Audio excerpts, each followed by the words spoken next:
Bangun awareness, oh Allah pengen membersihkan dosa-dosa saya nih. Terus kita berdoa, ya Allah bantu saya, ya Allah tolonglah saya, istighfar. Saya kadang-kadang ngerasa nih, kalau ada dosa, ada kesalahan, ada kekeliruan yang saya lakukan misalnya gitu, kalau saya nggak kuat istighfarnya, bentar lagi akan diuji sama Allah.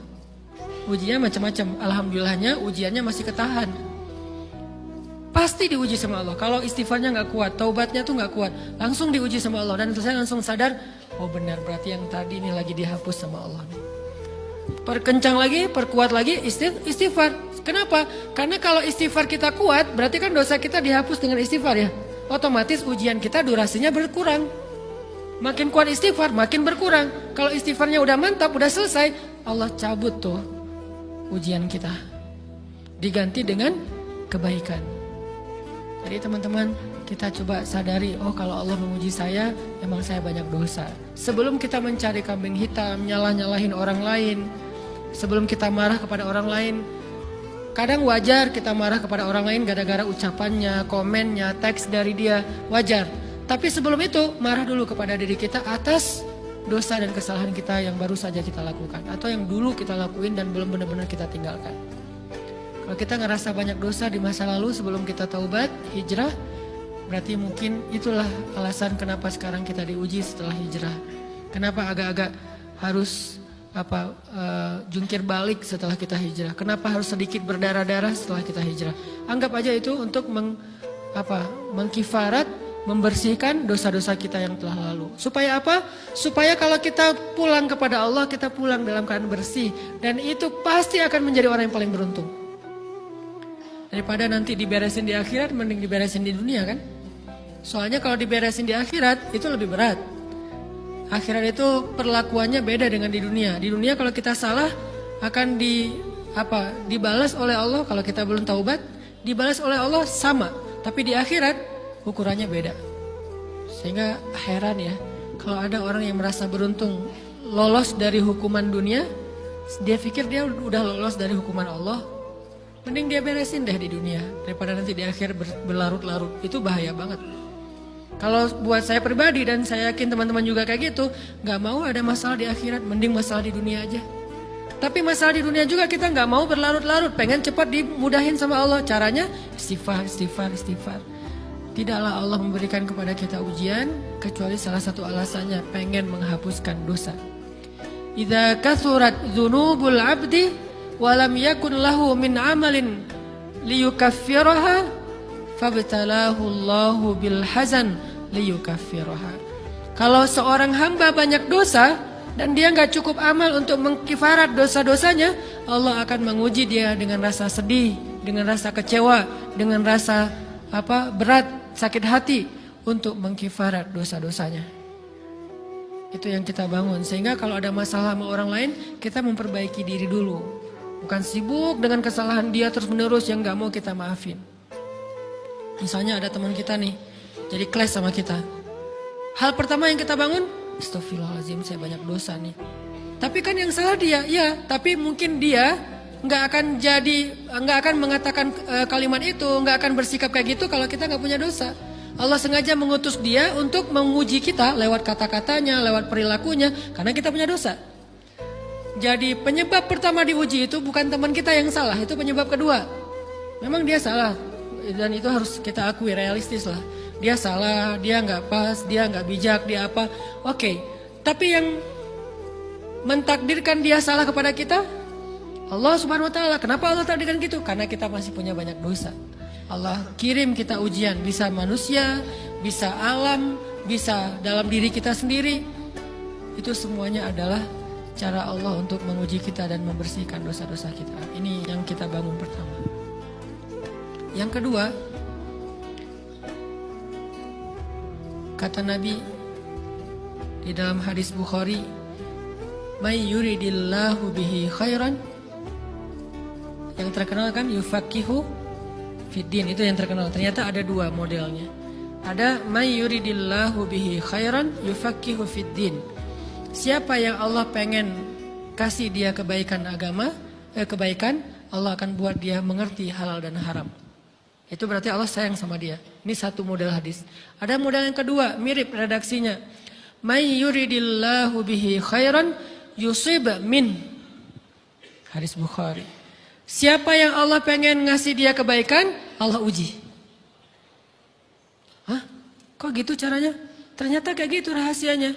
May yuridillahu bihi khairan, may yuridillahu bihi khairan. Siapa yang Allah pengen ngasih dia kebaikan, Allah kasih dia musibah atau ujian. Kenapa bisa seperti itu, Ustaz? Fa inna ma'al usri yusra, inna ma'al usri yusra. Seolah-olah Allah bilang di dalam ayat itu, kalau kalian mau dapat kemudahan, biasanya lewatnya kesusahan dulu. Kalau kalian pengen dapat keberuntungan, biasanya dapatnya kerugian dulu. Tapi keberuntungan dan kerugiannya pasti nggak sebanding. Keberuntungannya jauh lebih besar daripada kerugiannya. Kerugian itu kayak modal doang, DP. Jadi kalau kita mau dapat kejutan dari Allah, Allah kasih kita DP. DP-nya apa? Ujian, DP-nya musibah, DP-nya rasa nggak nyaman. Itu DP tuh. DP terhadap apa? DP dari Allah terhadap hadiah-hadiah besar yang Allah pengen ngasih ke kita setelahnya. Cuman banyak orang yang menolak DP ini.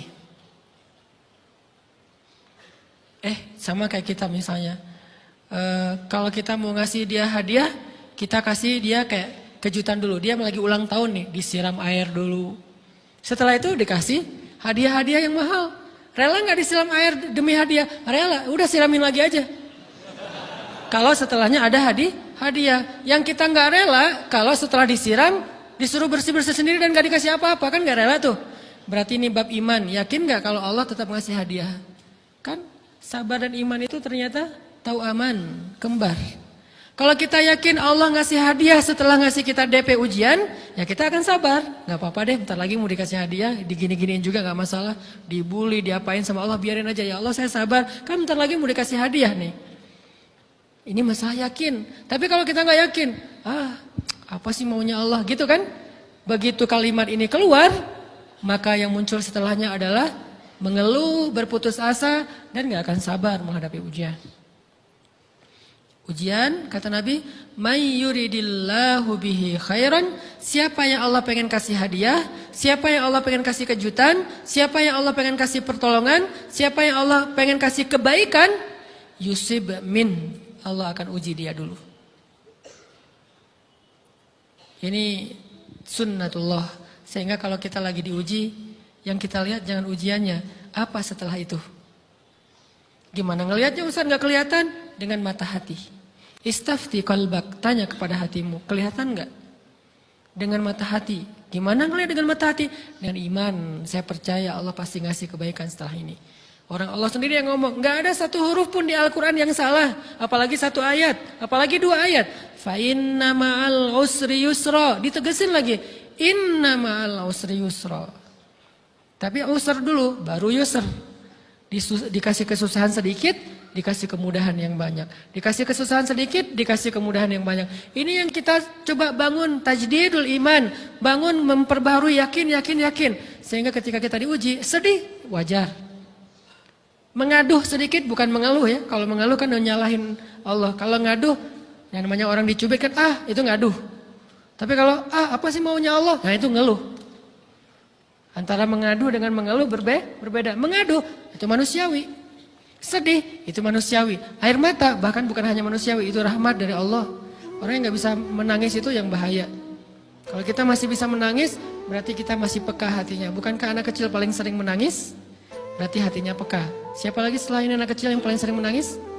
Cewek. Cowok itu emang gak punya perasaan, makanya jarang nangis. Cewek dikit-dikit nangis, jangan bilang, cemen banget sih nangis, cengeng apa. Enggak, karena dia perasaannya lebih peka dari kita. Itulah kenapa Allah menitipkan bayi kepada perempuan. Kalau dititipin ke laki-laki, hancur. Di balik kepekaan perempuan, di balik sensitifnya perempuan, di balik perasaannya yang luar biasa, di situ Allah Subhanahu wa taala menitipkan amanah, dia yang paling baik dalam merawat bayinya. Perempuan secara umum mungkin lebih banyak bicara daripada laki-laki ya. Walaupun ada orang yang perempuan pendiam banget, ada yang gak ngomong sama sekali, misalnya diem-diem aja, ada. Tapi secara umum perempuan lebih banyak berucap daripada laki-laki. Emangnya ini kekurangan? Bukan. Ini kelebihan. kalau dia berikan itu dalam hal yang tepat. Apa yang tepat? Mendidik anak. Justru karena perempuan banyak ngomong, lebih baik dalam mendidik anak daripada laki-laki. Laki-laki itu kurang mendidik, kurang mengedukasi kepada anak dengan usia tertentu karena dia jarang memahamkan. Salah hanya marah, salah hanya ditegur. Kalau ibunya jelasin, nah gini sebelum tidur ibunya yang ceritain banyak cerita. Saya sendiri ngalamin. Sering mana seorang ayah sama ibu interaksi sama anak dalam bentuk verbal. Sering ibu. Jadi menangis itu rahmat dari Allah. Gak apa-apa, nangis saja. Dan itu tidak disebut mengeluh. Kamu kok nangis? Kan orang Islam harus sabar. Emangnya nangis dengan sabar itu bertolak belakang? Sabar tetap sabar ya, nangis jalan aja terus nangis. Nangis apa pakai nangisnya nggak cuma nangis doang, emotikonnya juga nangis, berderai-derai gitu. Sampai air matanya menggenang gitu kan ya. Boleh lah. Ditambah lagi dengan visual menangisnya posting bahwa dia lagi tertusuk duri dengan postingan kaktus atau apalah. Dia pengen share ke semua orang bahwa saya sedang sedih. Sehingga nanti ketika ada orang yang menghibur dia dengan sedikit kata-kata yang sabar ya segala macam, wah makin berderai-derai. Itu belum jadi, kecuali dia keluarkan kata-kata mengeluh, baru dia disebut orang yang banyak mengeluh, berputus asa.